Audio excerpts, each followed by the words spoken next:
மிதுன லக்னத்திற்கு சூரியன், செவ்வாய், வியாழன் ஆகியவை கொடிய பாப கிரகங்கள் ஆக கருதப்படுகிறது. குரு சனியுடன் சேர்ந்திருந்தால் அது இந்த லக்னத்திற்கு அவயோகத்தையே செய்யும். இந்த மிதுன லக்னத்திற்கு சுக்கிரன் ஒரு கிரகம்தான் சுபராகும். சந்திரன் த்வித்யாதிபத்தியத்தை தோஷத்தை உடையவனாயிருந்தாலும் மாரகத்தை கொடுக்காது.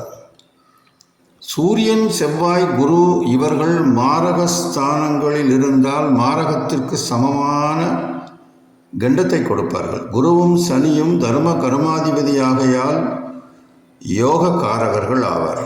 இவர்கள் ஒன்று சேர்வதை காட்டிலும் தனிப்பட்ட சுபஸ்தானங்களில் இருந்தால் யோக பலன் இந்த மிதுன லக்னத்திற்கு உண்டாகும் என்று சொல்லப்பட்டுள்ளது.